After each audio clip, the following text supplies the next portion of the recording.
Hello everyone, good morning and welcome back to my channel daily blogger Indian চ্যানেলে আবারও একটা নতুন ব্লগে তোমাদের সবাইকে অনেক অনেক ভালোবাসা ও স্বাগত জানাচ্ছি।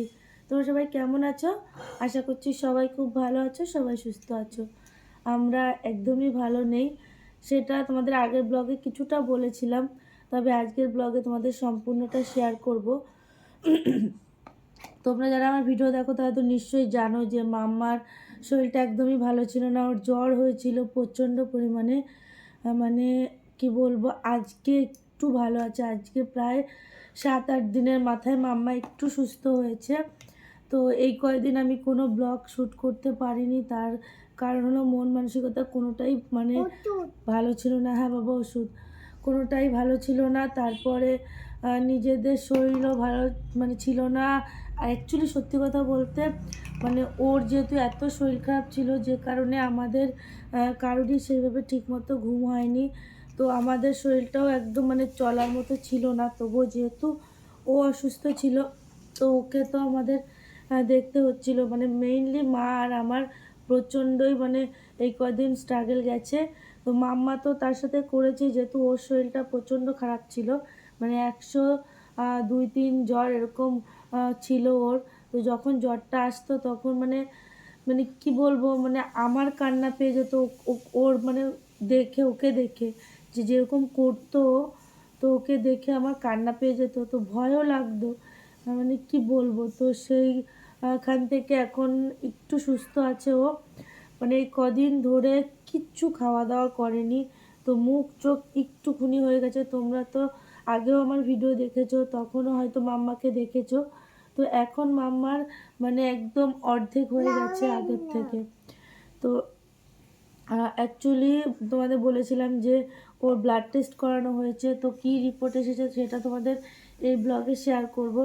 তো মাঝখানে তোমাদের সাথে কোনো কিছুই শেয়ার করা হয়নি, তাহলে হয়তো তোমাদের জানানো হতো, কিন্তু এখনই সবটা তোমাদের বলবো। কারণ তো বললামই যে মাম্মার এতটা শরীর ভালো মানে অসুস্থ ছিল। বাবা এরকম করে না, যে কারণে মানে ভিডিও করার মতো পরিস্থিতিতেও ছিলাম না। তো যেদিন মানে 4 দিনের মাথায় ওকে ব্লাড টেস্ট করিয়েছি, মানে যেহেতু ওকে নিয়ে গিয়েছিলাম 2 দিন মতো জ্বর হয়েছিল, মানে 2 দিনও না, প্রায় 1.5 দিন মতো সে ওর জ্বরটা, তখন ওকে ডক্টরের কাছে নিয়ে গিয়েছিলাম। তো ডক্টর ওকে দেখে 2 দিন ওয়েট করতে বলেছিল, কারণ ভাইরাল ফিভার হলে অনেক সময় 3 দিন 4 দিনে কমে যায়। তো সেই কারণেই বলেছিল যে যদি না কমে তাহলে ব্লাড টেস্ট করাতে হবে।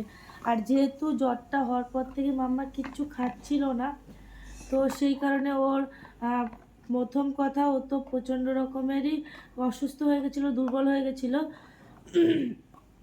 আর দ্বিতীয়ত ওর ডিহাইড্রেশন হয়ে গেছিলো, জল ছিল না শরীরে। তো সেই কারণে ওর ভেনগুলো পাওয়া যাচ্ছিল না। তো মানে কোথাও এই হাতের মধ্যে এখানে কোথাও ভেন খুঁজে পাচ্ছিল না। তো যে ব্লাডটা নেবে তার জন্য তো ভেনটা খুঁজে পাওয়া দরকার। তো সে আর যেহেতু ছোট বাচ্চা, অনেকবার ফুটিয়ে মানে সুচ ফুটিয়ে দেখাটাও সম্ভব না, ও সহ্য করতে পারবে না।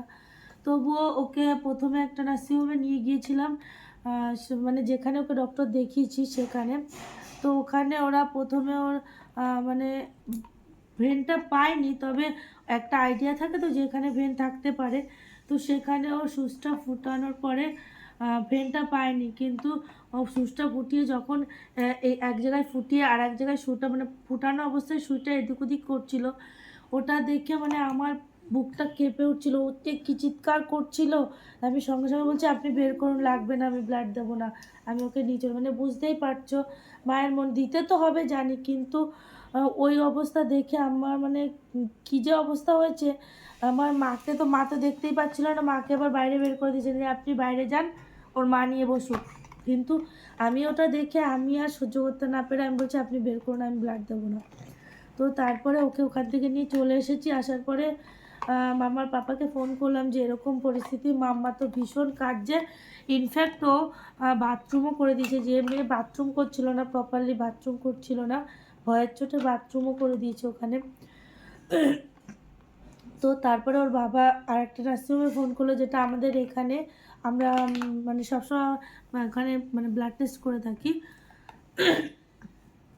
তো সেখানে ওর বাবা ফোন করেছিল, ওর বাবার বন্ধু আছে একটা, তো ওনারা বললো হ্যাঁ বাচ্চাদের ব্লাড টানার জন্য ওদের ওখানে নার্স রয়েছে, কারণ সবাই তো বাচ্চাদের ব্লাড টানতে পারে না, তার মধ্যে ওর ভেন পাওয়া যাচ্ছে না। তো তারপরে ওকে নিয়ে আসলাম এই আমাদের এখানে নার্সিংহোমটায়। আনার পরে ওকে তখনও ওর ভেনটা পাচ্ছিল না। তো ওই যে এখানটায় যে বেঁধে রাখে না, এটা প্রায় মানে তোমরা যারা ব্লাড দাও তারা তো নিশ্চয়ই জানো, মা মুখে দেয় না, এখানে যে পাইপটা বেঁধে রাখে ওটা কতটা জোরে বাঁধে। তো এখানে বেঁধে রেখেছে প্রায় 15 থেকে 20 মিনিট ওইভাবে বাঁধা রয়েছে ওর।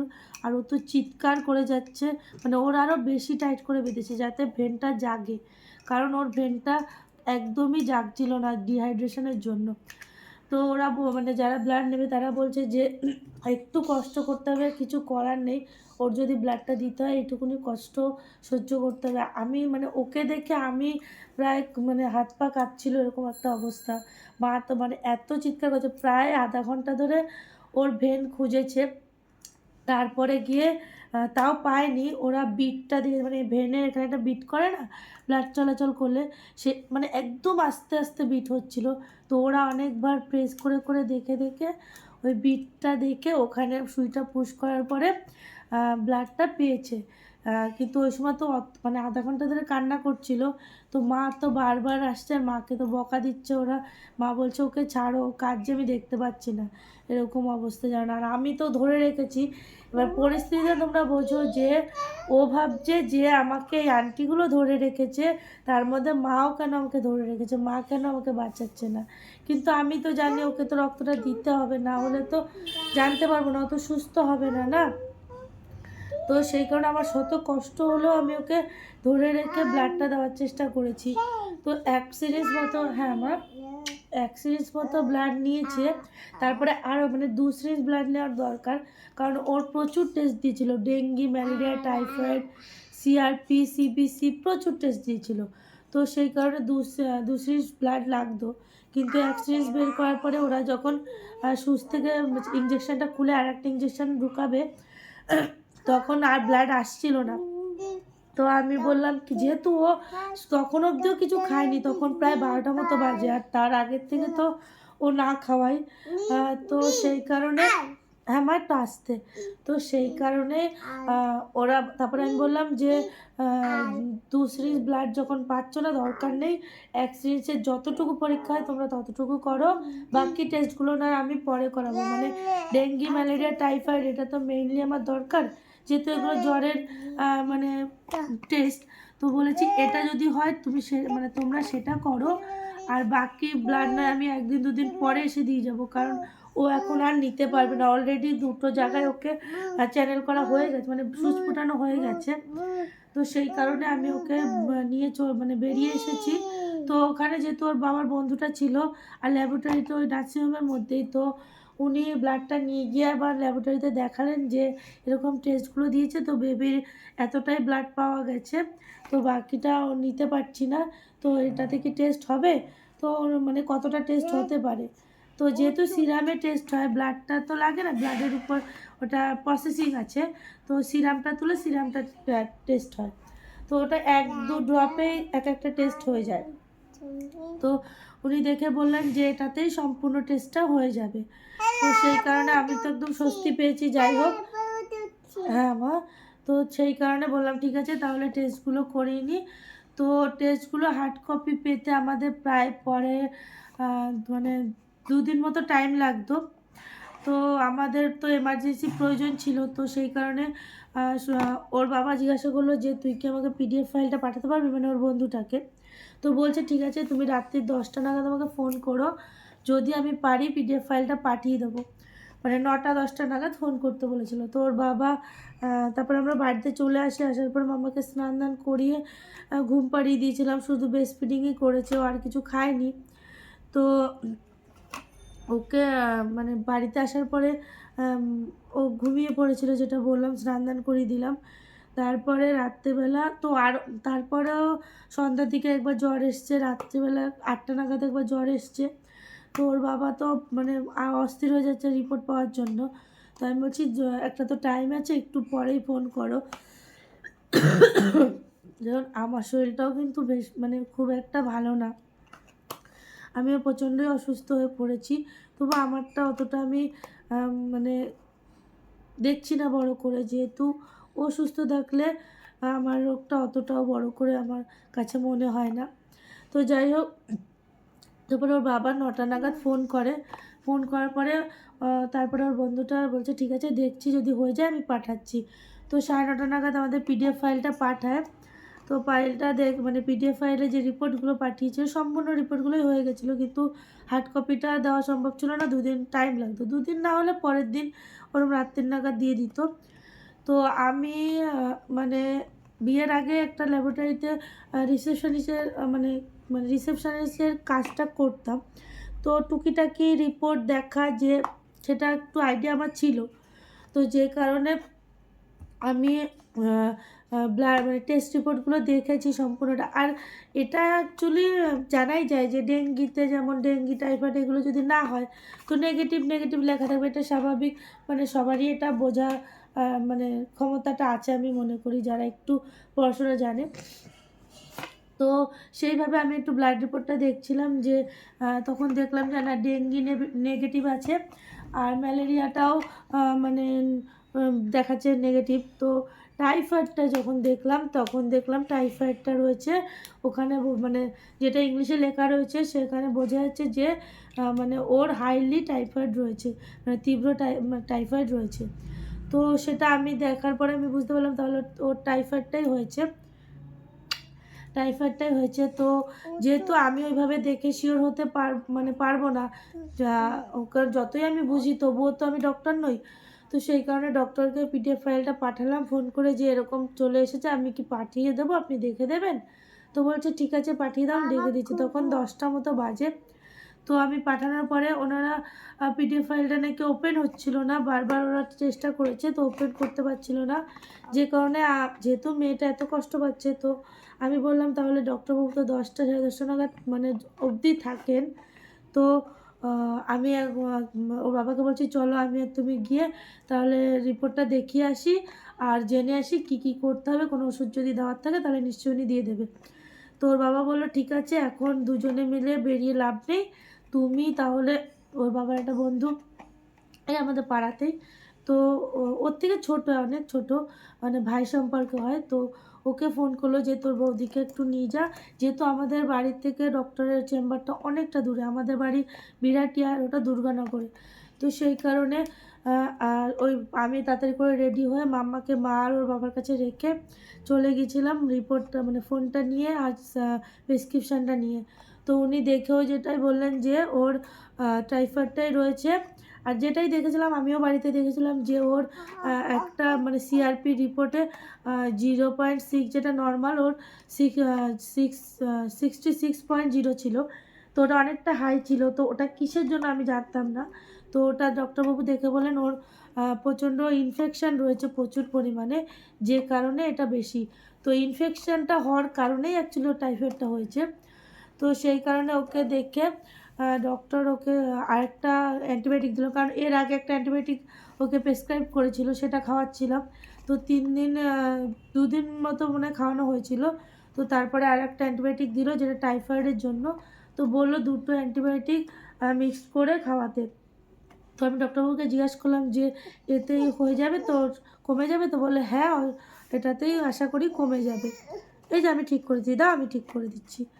তো তারপরে আমি ওখান থেকে ওষুধ নিয়ে চলে এসে বাড়িতে এসে ওকে আবার মানে সঙ্গে সঙ্গে ওকে ওই অ্যান্টিবায়োটিকটা খাইয়ে দিয়েছি। তো এই মা ছেড়ে যাবে এই করে তারপরও মানে খাওয়ালেই তো সমস্ত রোগ ঠিক হয়ে যায় না। প্রায় ওই ওষুধ মানে আগের অ্যান্টিবায়োটিকটা এই যে আগের অ্যান্টিবায়োটিকটা 3 দিন 2 দিন খাওয়ানো হয়েছিল। তারপরের অ্যান্টিবায়োটিকটা আরও 2 দিনের মতো খাইয়েছি, মানে 4-5 দিনের, বাবা এরকম করে না, 4-5 দিন পরে গিয়ে ওর জ্বরটা মানে আসাটা টাইমিংটা অনেকটা একটু গ্যাপ হচ্ছিল, কারণ প্রথম দিকে ওর যে জ্বরটা আসছিল তখন ওর প্রায় 1 ঘন্টা 1.5 ঘন্টা 2 ঘন্টা এরকম বাদে বাদে জ্বরটা আসছিল। তো ওষুধটা 4-5 দিন খাওয়ানোর পরে ওর জ্বরটা গ্যাপিংটা প্রায় 3-4 ঘন্টার হয়ে গিয়েছিলো। তো সেই কারণে একটু একটু আস্তে আস্তে কমছিল। আর যেটা মেইনলি ওর হতো বাবাই, যেটা ওর মেইনলি হতো কাঁপিয়ে, প্রচণ্ড কাঁপিয়ে জ্বরটা আসতো। মানে সমস্ত কাঁথা কম্বল, প্রায় 3-4টে কম্বল ওকে ব্ল্যাঙ্কেট চেপে ধরে আমি কোলের মধ্যে জড়িয়ে রাখতাম, তারপরে ওর কাঁপুনি কমতো। আর ওই কাঁপুনি দিয়ে যখন জ্বরটা আসতো না, প্রায় একবারে 2-3 মানে 100-2-3 জ্বর উঠে যেত, এরকম অবস্থা হতো। তো ওই ওষুধটা পড়ার পরে 2-3 দিন খাওয়ানোর পরে ওর কাঁপুনিটা অনেকটাই কমে গিয়েছিল। তো জ্বরটা কমছিল না, জ্বরটা ওরকমই আসছিল, 2-3 লেভেলেরই জ্বরটা ছিল। তো আজকে প্রায় মানে আজকে আগের ওষুধটা মানে আগের যে অ্যান্টিবায়োটিকটা সেটা ওর 6 দিন আজকে কমপ্লিট হয়ে গেছে। আর ওই টাইফয়েডের যে মানে অ্যান্টিবায়োটিকটা সেটা আজকে 3 দিন হয়েছে। তো আজকে একটু মাম্মা সুস্থ আছে, আজকে এখনও অবধি জ্বরটা আসেনি, ইনফ্যাক্ট কালকে রাতেও জ্বর আসেনি। তো এই কদিন ধরে মানে রাতে ওর জ্বরটা মানে আসতো তো ওরকম 2-3 ঘন্টা গ্যাপে, যেত ওরকম 2-3 ঘন্টা গ্যাপে, মানে ওষুধ দেওয়ার পরেও ওরকম মানে মানে ওর জ্বরটা নামতে এতটা দেরি হতো। তো বুঝতেই পারছো অতক্ষণ ধরে ওর গায়ে জ্বর থাকতো। আর শীতের মধ্যে শুধু গা হাত পা মুছিয়ে দিতাম, মানে স্নানটা করানোর কথা, কিন্তু এত ঠান্ডায় মানে কষ্ট লাগতো জানো তো। তবুও কী করতাম, বারবার করে ন্যাকড়া গামছা এগুলো ভিজিয়ে সমস্ত গাটা ওর মুছিয়ে দিতাম, মানে ওর টেম্পারেচারটা নামানোর চেষ্টা করতাম। তো এই করে করে 2-3 ঘন্টা এরকমভাবে রাত্রির ধরো 1টা 1:30 2টো এরকম সময় জ্বর চলে আসছে। সন্ধ্যাবেলা জ্বর আসছে 7টা 8টার সময়, নামছে গিয়ে 10টার সময়, আবার 2 ঘন্টা ঠিক থাকছে কিনা আবার 12টা 1টায় জ্বর চলে আসছে। তো এই করে করে তো ঘুম তো কারোরই হয়নি। তো মানে আমার পরে মানে 4-5 দিনের মাথায় আমারই জ্বর চলে এসেছে, এত শরীর খারাপ, এত দুর্বল যে আমি চোখ দুটো খুলে রাখতে পারছি না, এরকম পরিস্থিতি হয়ে গেছিলো আমার। তো তবুও যেন মনের জোরে মানে ছিলাম। মা আমার মানে মুখের দিকে তাকানোর পরিস্থিতি ছিল না। আজকে তাও তো একটু ঠিক আছি, তোমরা যদি দেখতে না সেই সময় যে কী পরিস্থিতি ছিল, চোখ মুখ একদম গর্তে ঢুকে গেছিলো। আর মাম্মা তো কিছুই খাচ্ছে না, ওর তো মানে আর কি বলবো, ওর তো পুরো অর্ধেক হয়ে গেছে। তো যাই হোক, যেহেতু আজকে একটু সুস্থ আছে বলে ভাবলাম চলো তোমাদের সাথে একটু ভিডিও শেয়ার করি। তো দেখো কতগুলো ওষুধ, এই দেখো এটা তো নাকেরও, নাকটা মানে এতকে জল দিয়ে মোছানো হয়েছে যার কারণে ওর নাকও বন্ধ হয়ে গেছিলো। তো এই যে ওট্রোপিনটা ওর জন্য নিয়েছে, যে নেসিবিয়ান, এই যে যেটা বাচ্চাদের নেজাল ড্রপ, হ্যাঁ নেজাল ড্রপ যেটা হয়, এটা তো মেনলি বেবিদের জন্য। তো এটাই নিয়েছি ওর জন্য, এটাই ওই ডক্টরটাও প্রেসক্রাইব করেছিলেন ওকে, যে ডক্টর দেখাই আমি। আর এই যে জ্বরের ওষুধ, তারপরে এইটা হলো টাইফয়েডের ওর মানে অ্যান্টিবায়োটিক। আর দেখো এই অ্যান্টিবায়োটিকটা ছিঁড়ে ফেলেছি, তো যেহেতু এটা শেষ ওই জন্য আমি আর কিছু বলছি না। তো এই অ্যান্টিবায়োটিকটা, তারপরে ওর বমি হচ্ছিল, তো সেই কারণে যে বমির ওষুধ দিয়েছে, মানে প্রচুর ওষুধ, এতগুলো ওষুধ একটা বাচ্চার, বুঝতেই পারছো। আর মানে কি বলবো, সত্যি কথা আমার মেয়েটা প্রচণ্ড লক্ষ্মী। এত জ্বরের মধ্যে যখনই আমি ওষুধ দিয়েছি তখনই টুক করে ওষুধ খেয়ে নিয়েছে, মানে একটু বিরক্ত করেনি জানো তো। তবে আজকে সকালে একটু না মানে খেতে চাইছিল না, তবে এই 7-8টা দিন ওষুধের জন্য একটু বাহানা করেনি। ঠাকুরের কাছে আমি সত্যি কৃতজ্ঞ যে ও ওষুধটা খেয়েছে। যদি ওষুধটা না খেতো ওর জ্বরটা তো কমতো না, ওর ইনফেকশানটা যেত না। ও আবার একটা ইউরিন টেস্টও রয়েছে, তো আমি পরশু দিন দিয়ে এসেছি ওর ইউরিনটা টেস্টের জন্য। তো 4 দিন মতো সময় লাগবে, ওটা হলো সিএস আর আরই রিপোর্ট করতে হবে। তো আরই রিপোর্টটা মানে আসতে 4 দিন মতো সময় লাগে। তো ওই দিন আমি আবার যেহেতু আমার থাইরয়েড টেস্টটা অনেক দিন করানো হয়নি, তো আমিও ব্লাড দিয়ে এসেছি। তো সব টেস্টের রিপোর্টটা 3-4 দিন বাদেই পাবো। তো ওটা নিয়ে আবার ডক্টরের কাছে যাব। তো যাই হোক, যেটা বলছিলাম যে এখন মানে একটা ওষুধের ভার ওর কমেছে, তবে না 2টো ওষুধ, বমির ওষুধটা 3 দিন ছিল, তো এটাও শেষ হয়ে গেছে। এখন আপাতত মানে এই অ্যান্টিবায়োটিকটা রয়েছে। আর যদি জ্বর না আসে তাহলে তো এই ওষুধ লাগবে না, জ্বরের ওষুধটা। আর যদি জ্বর আসে তাহলে এটাও খেতে হবে। তো যাই হোক, এখন মাম্মাকে আমি স্নান করাবো, তো ওকে খাওয়ানো হয়ে গেছে, মানে এই জ্বরটা নামার পরে কালকে থেকে আজকে একটু ও খাচ্ছে, মানে এই কয়দিন আর খাইনি বলতে পারো। তো তার মধ্যে যেহেতু ও মানে মাঝে মাঝে না ভয় ভয় ওর বলতো, মানে মা কাছে ভয় ভয় ভয় পাচ্ছে ভয় পাচ্ছে এরকম বলে। তো সেই কারণে ভাবলাম যে ওকে একটু ঝাড়িয়েও আনি, কারণ কি বলবো, মানে মায়ের মন তো সব কিছুই তো ভাবি যে এটা করলে যদি ঠিক হয়ে যায়, ওটা করলে যদি ঠিক হয়ে যায়, সবটাই মনে হয় তখন বিশ্বাস হয়। তো সেই কারণে ওকে একটু মসজিদে নিয়ে গিয়েছিলাম, কারণ আমাদের এখানে সবাই মসজিদে নিয়েই ঝাড়ায়। তো সেই কারণে ওর মানে ওর পাপার একটা বন্ধুর বউ, হ্যাঁ বাবা কী আছে কী আছে কী আছে কী আছে কী হয়েছে, এই তো বাবা এই তো এই ঢুকিয়ে দিয়েছে, এই তো বন্ধুর বউ ও মানে এখানে একটা আমাদের 1 নম্বরে একটা মসজিদ আছে, তো ওটায় সবসময় হয়তো ঝাড়ায় না, তো আর একটা মন্দির আছে গোড়াবাজারের ওদিকে, তো সেই কারণে ওখানে নিয়ে গেছিলাম, ওখানে নাকি খুব ভালো ঝাড়ায়, তো সেখানে নিয়ে গেছিলাম। তো ওকে নিয়ে গিয়ে ঝাড়িয়েছি, ঝাড়ানোর পরে ওকে একটা জল পড়া দিয়েছে, যে ওটাকে ওকে খাওয়াতে বলেছে আর স্নানের জলে মেশাতে বলেছে, আর একটা যে তাবিজ দিয়েছে, একটা তাবিজ, এই প্রথমই ওকে আমি কোনো তাবিজ দিলাম, এর আগে কোনোদিন ওকে কোনো তাবিজ আমি দিইনি। তো যাই হোক, যদি এটাতে সুস্থ হয়ে যায় তার জন্য আমি ওকে দিয়েছি। তো ঠাকুরের কৃপায় আজকে জ্বর আসেনি, ভগবান করুক যেন জ্বর আর না আসে ওর, যেন ও সুস্থ হয়ে যায় আমার মাটা, আমার সোনা পাখি। যাই হোক, মা মানে ছিল বলে ওকে নিয়ে আমি এতটা সামলাতে পেরেছি। তো কেউ তো পাশে নেই, কেউ থেকেও নেই, এটা হলো মেইন কথা। তো যাই হোক, এখন ওই যে মামাকে আমি স্নান করিয়ে দেবো, কালকে একটু শ্যাম্পু করিয়ে দিয়েছিলাম, কারণ যত সাবান শ্যাম্পু দেওয়া হবে তত জার্মসগুলো মানে মারা যাবে, মানে বেরিয়ে যায় অ্যাকচুয়ালি, কারণ সবাই বলে জ্বর হলে স্নান মাস্ট বি করাতেই হয়, তার কারণ একটাই, যে শরীরে যে জার্মসগুলো থাকে সেগুলো বেরিয়ে যায়। তো সেই কারণে কালকে একটু শ্যাম্পুও করিয়েছি। আর তোমরা দেখো যে ওর মুখটা মানে একটুখানি হয়ে গেছে, এইসব গালগুলো কিরকম ফোলা ফোলা ছিল। তো একটা প্রশ্ন তোমাদের কাছে আমার করার ছিল, মানে উত্তর জানার ছিল, যে সবাই বলছে নাকি টাইফয়েড হলে চুল ফেলে দিতে হয়, এটা কি সত্যি যে চুলটা কি ফেলে দিতে হয়? তোমরা যদি কেউ জানো তাহলে আমাকে কিন্তু একটু কমেন্ট করে জানিও, কারণ আমার তো জানা নেই, কারণ আমাদের ফ্যামিলিতে কারোরই এরকম হয়নি, আমারও হয়নি। তো সেই কারণেই বলছি, কারণ অনেকে বলছে যে চুলটা ফেলে দিবি, তো সেইটাই বলছি, যদি ফেলে দিতে হয় তাহলে নিশ্চয়ই ফেলে দিতে হবে। তো তোমরা একটু জানিও, হ্যাঁ, যদি জানো কেউ যে চুল ফেলতে হয় কি না। তো মাম্মা স্নান করবে না? কেন বাবা, করতে হয় তো। তো মা ওদিকে রান্না করছে, আমি আজকে মানে দুদিন, কালকেও যেহেতু ওর শুধু সন্ধ্যাবেলায় জ্বরটা এসেছিলো, তো তারপরে রাত্রেবেলা জ্বর আসেনি, আজকে সকালবেলাও সেরকম জ্বর আসেনি, কারণ ভোরবেলা রাত্রেবেলা এরকম টাইমেই জ্বরগুলো আসতো। তো দুদিন মানে কালকে রাত্রে আজকে সকালবেলা প্রায় 10টা 11টা অবধি আমি ঘুমিয়েছি, মানে একদম আমার আর শরীরটা দিচ্ছিল না। তো মা উঠে গেছিলো সকাল সকালই, তো মা উঠে রান্না বান্না বসিয়ে দিয়েছি, প্রায় মানে রান্না হয়ে গেছে। তো এখন মানে মাম্মাকে স্নান দান করিয়ে আমি স্নান দান করে একটু খাওয়া দাওয়া করে নেব না বাবা।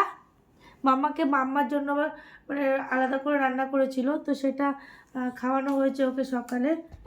কি মা, এটা কি কি খাওয়ানো হয়েছে? আর ওর বাবা শিং মাছ নিয়ে এসেছে ওর জন্য, তো সেটা ওর জন্য রান্না করছে, তো ওটা দিয়ে দুপুরে ওকে খাওয়াবো। ও বাবা, এরকম করে না, কী হচ্ছে কী হচ্ছে কী হচ্ছে, ওম করে না করে না করে না, এটার উপর দাঁড়াবি, ঠিক আছে, এটার উপরে দাঁড়াবে। দেখো তোমরা ওর ওর কীরকম রোগা হয়ে গেছে।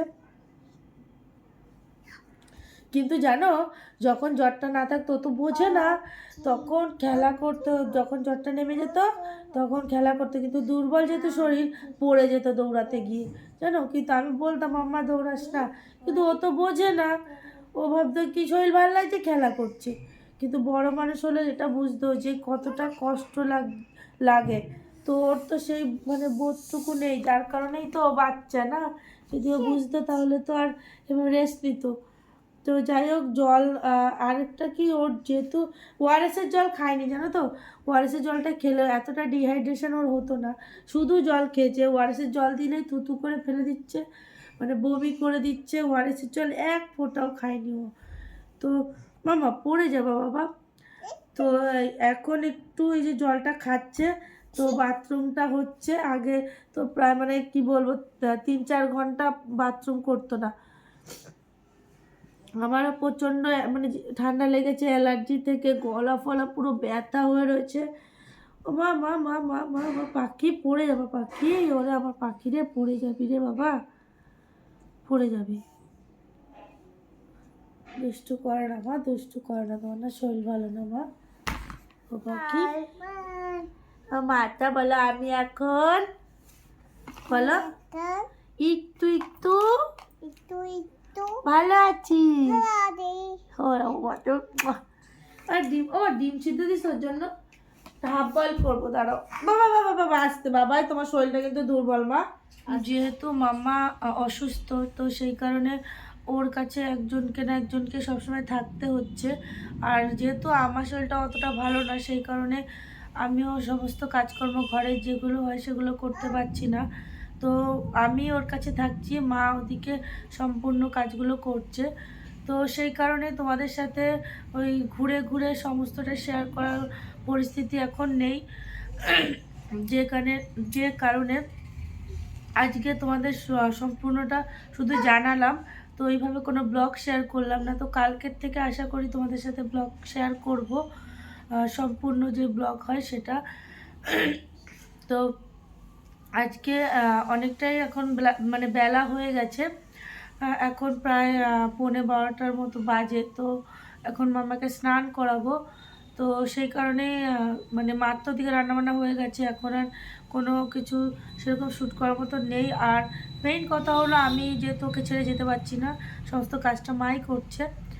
তো যার কারণে ব্লগটা আজকে আর বেশি বড়ও করবো না, আর অনেকটা বড়ও হয়ে গেছে, যেহেতু অনেক কিছু তোমাদের সাথে আজকে মানে কথা বললাম, অনেকটা শেয়ার করলাম যা যা এই কয়দিনে হয়েছে। কারণ মানে 6-7 দিন ধরে যে ঘটনাগুলো হয়েছে, যে পরিস্থিতিগুলো গেছে, সেগুলো শেয়ার করতে গেলে অনেকটাই ভিডিওটাকে বড় করতে হবে, কিছু করার নেই। তবুও যতটা কম পেরেছি রাখার চেষ্টা করেছি। তবে 20-25 মিনিট মানে 20-25 মিনিটের মধ্যে সম্পূর্ণটা বলে শেষ করা সম্ভব না। তো যাই হোক, সেই কারণেই বলছি যে আর বেশি মানে এক্সট্রা কোনো কিছু দেখিয়ে ব্লগটা বড় করে হেজি করে ব্লগটা মানে কি বলবো, মানে ওই গেজিয়ে লাভ নেই।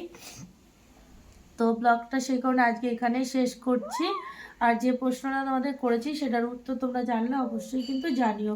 তো চলো, সবাই সুস্থ থেকো, ভালো থেকো, সাবধানে থেকো। আর যাদের বাচ্চা আছে তারা মানে খুব সাবধানে তাদের বাচ্চাদের রেখো, কারণ আমি যা ভুগেছি মাম্মাকে নিয়ে, এরকম কেউ যেন না ভোগে। মাম্মা এরকম করে না। তো যাই হোক, চলো সুস্থ থেকো, ভালো থেকো। আজকের মতো ব্লগটা এখানেই শেষ করলাম।